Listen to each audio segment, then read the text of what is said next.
নমস্কার বন্ধুরা, আমি আজকে আপনাদের কাছে নিয়ে এসেছি ফুলকপির পরোটা। তো দেখুন আমি ফুলকপির পরোটাটা কীরকমভাবে বানাই।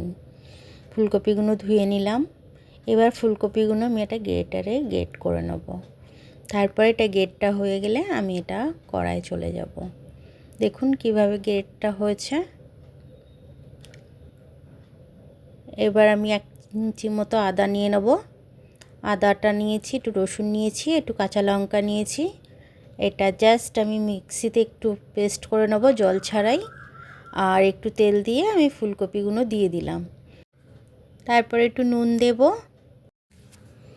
জল ছাড়া যেটা আমি বেটে রেখেছি সেটা দিয়ে দিলাম মশলাটা।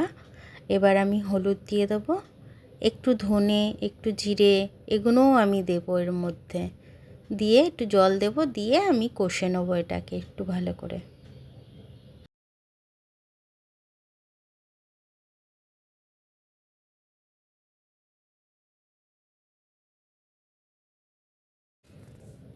তারপরে আমি গরম মশলা দেব একটু, আর একটু আমচুরের পাউডার দেব।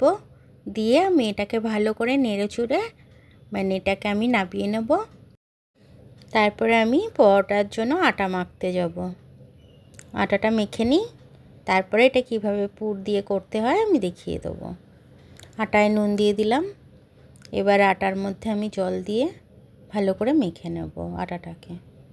যেরকম ময়দা হয় সেরকমভাবেই মাখবো, যেরকম রুটি পরোটা হয় ওরকমই মাখবো। দেখুন আমার আটাটা মাখা হয়ে গেছে। এবার আমি এটা পরোটার মতো করে রুটিটা বেলে নিয়েছি। এবার পরোটার শেপ দেবো আমি। পরোটার শেপটা কিভাবে দিচ্ছি একটু দেখে নিন। এটা আমি দু সাইড থেকে ভালো করে এটাকে চেপে দিলাম যাতে পুরটা না বেরিয়ে যায়।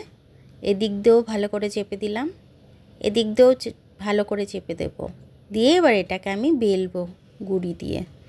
তো আটার গুঁড়ি দিয়ে আমি এটাকে বেলে নেব। বেলে নিয়ে আমি সেঁকবো এটাকে। দেখুন এটা কীরকমভাবে বেলা হচ্ছে, বেলাটা সুন্দর হয়েছে। এবার আমি এটা ভাজতে চলে যাব। দেখুন ভাজাটা হয়ে এসছে। তারপর এটা আমি নামিয়ে নেব।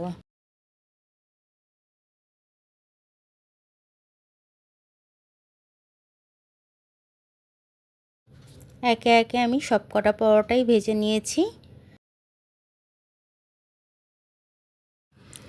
এবার আমি পরোটাটার মধ্যে একটা বাটার দেব, বাটার লাগিয়ে আর সস দিয়ে খেতে দিয়ে দেবো। সসটাও কিন্তু আমি নিজেই বানাই, জানো তো। তো আমার নিজের হাতের সস আর বাটারটা কেনা, বাটারটা দিয়ে সসটা দিয়ে খেতে দেবো।